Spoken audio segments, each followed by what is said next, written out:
लेकिन कभी कभी हम आप करते क्या है ना, थोड़े से लाभ के लिए असत्य बोलते हैं और बाद में ऐसे फंस जाते हैं कि सोचते हैं ना बोले होते तब ठीक था। एक छोटी सी मीठी सी कथा है, कहानी है, ध्यान देकर के सुनेंगे। एक सज्जन अपने एक छोटे से बालक को लेकर के कहीं यात्रा करने के लिए निकले। रेलवे स्टेशन पर पहुंचे, ट्रेन आ गई। अपने छोटे से बालक को ट्रेन में लेके बैठ गए। जैसे ट्रेन आगे बढ़ी, आप लोग यात्रा किए हो, जानते हो ना, सबसे पहले मूंगफली बेचने वाला आ गया। बेटे ने जिद किया मूंगफली चाहिए, पिता ने मूंगफली दिलवा दी। थोड़ी दूर जैसे ट्रेन और आगे बढ़े, चना बेचने वाला आ गया। बेटे ने जिद किया, अब मूंगफली नहीं खाना, अब चना दिलवाओ। पिता ने कहा नहीं दिलवाऊंगा। बेटे ने कहा नहीं दिलवाओगे तो मैं कह दूंगा। अब इतना बेटे ने कहा क्या, पिताजी डर के मारे चना भी दिलवा दिए। थोड़ी ट्रेन और आगे बढ़े, समोसा बेचने वाला आ गया। बेटा 2-4 दाना चना चबाया था, अरे अब चना नहीं, अब समोसा खाऊंगा। अरे पिता ने कहा पहले चना खा लो। नहीं नहीं, समोसा चाहिए। पिता ने कहा नहीं दिलवाऊंगा। बेटे ने कहा नहीं दिलवाओगे ना तो मैं कह दूंगा। यही कह दूंगा की बात करता क्या, पिताजी समोसा दिलवा दी। थोड़ी ट्रेन और आगे बढ़ी, चाय बेचने वाला आ गया। बेटे ने चाय पीने की जिद की, पिता ने फटकार लगाई, अभी चाय नहीं दिलवाऊंगा, कुछ देर ट्रेन चलने दो, पहले आगे चाय वाला आएगा तब दिलवाऊंगा। नहीं नहीं, मुझे चाय चाहिए।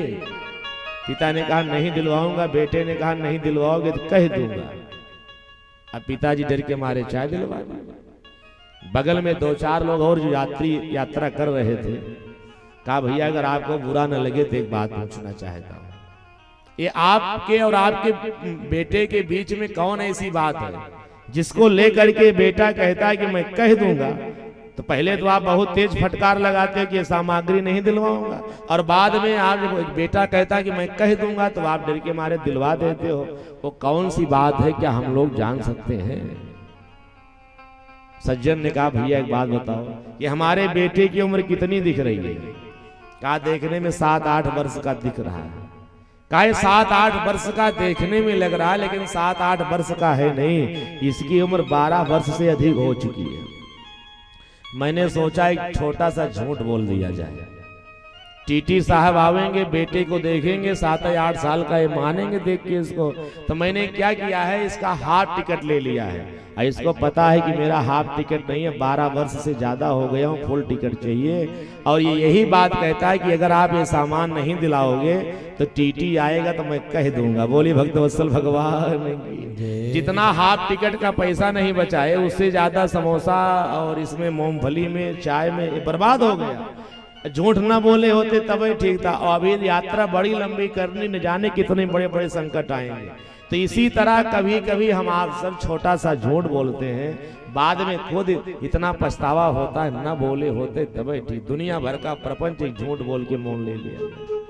सज्जनों, ये भागवत कथा शिक्षा देती है कि जीवन में सत्य को धारण करो, सत्य के मार्ग पर चलो, असत्य का त्याग करो, क्योंकि सत्य से बड़ा धर्म और असत्य से बड़ा पाप इस संसार में कोई नहीं है। इसीलिए शास्त्रों में संतों ने कहा है, ब्रह्म सत्यम जगत मिथ्या। संसार सागर में अगर कुछ सत्य है तो परमात्मा। पूरा ये जगत, ये पूरी दुनिया, ये सब मिथ्या है, ये असत्य है। लेकिन हम आप सब असत्यवत संसार को सत्यवत समझ बैठे हैं, भगवान की माया के कारण। जो संसार सागर में सत्य है उसको हम आप सब असत्य समझ रहे हैं, और जो असत्य है उसको भगवान की लीला, भगवान की माया के कारण हम आप सत्य समझ बैठे। यही हमारे आपके जीवन की सबसे बड़ी विकृतियां सब जीवन में आ गई हैं। इसलिए हम आप सब ये भागवत कथा सबसे पहले सत्य परम धीमहि, सत्य स्वरूप परमात्मा का ध्यान करो। और परमात्मा है कैसा? जन्माद्यस्य यतोऽन्वयादितरतस्। जो सत्य स्वरूप परमात्मा है, उसी की माया के कारण, उसी की दिव्य शक्ति से सारे संसार की उत्पत्ति होती है, सारे संसार का पालन होता है और सारे संसार का संहरण होता है। जन्माद्यस्य यतोऽन्वयादितरतस् चारथे स्विज्ञः स्वरा तेने ब्रह्म हृदयादि कवये मोहि मोहयंतियत सूर्यया। और उसकी माया में सारे संसार के बड़े बड़े बुद्धिजीवी विद्वान योगी जति सन्यासी विज्ञ मोहित हो जाते हैं। हाँ। अरे संसार के सन्यासी संसार के विद्वान मोहित हो जाएं तो एक बात समझ में आती है, भगवान की माया इतनी दिव्य है, इतनी अलौकिक है और इतनी बलवती है ना कि भगवान की माया में चतुर्मुख वाले 4 मुख वाले ब्रह्मा जी मोहित हो जाते। वो ब्रह्मा जी जब भगवान श्री कृष्ण का जन्म हो रहा था, सारे संसार के देवताओं को ले जा करके भगवान के आने की स्तुति कर रहे थे। और वही ब्रह्मा जी जब भगवान का प्राकट्य हो गया, ब्रजमंडल में भगवान श्री कृष्ण की जब लीला देखी तो चतुर्मुख वाले ब्रह्मा जी मोहित हो गए। तो हम आप अगर मोहित हो जाएं तो ज्यादा आश्चर्य मत कीजिएगा। बोली भक्तवत्सल भगवान। उसकी माया के कारण जहां जल है हमको आपको वहां थल नजर आता है, और जहां थल है वहां जल की भ्रांति होती है। कैसे?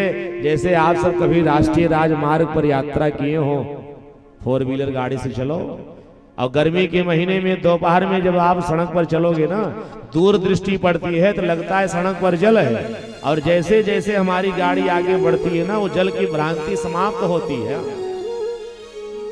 वो क्या है? भगवान की माया के कारण जहां जल है ना, उसी तरह से हमको आपको थल की भ्रांति, जहां थल है वहां जल की भ्रांति। और उसी जल को देख करके मृग अपने प्राण का परित्याग कर देता। मृग तृष्णा उसी को कहते हैं।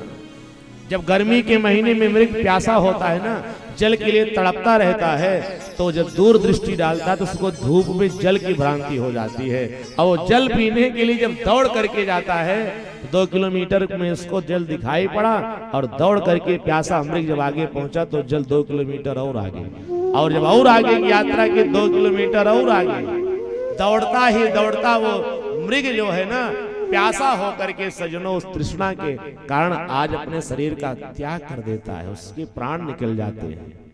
और इसी तरह से जगत के मृग तृष्णा में हम आप सब भी फंसे हुए हैं, भगवान की माया के कारण, ये भगवान की लीला के कारण। इसीलिए जो संसार सागर के श्रेष्ठ जन हैं, ज्ञानी जन है ना, वो जगत की चिंता नहीं करते यार।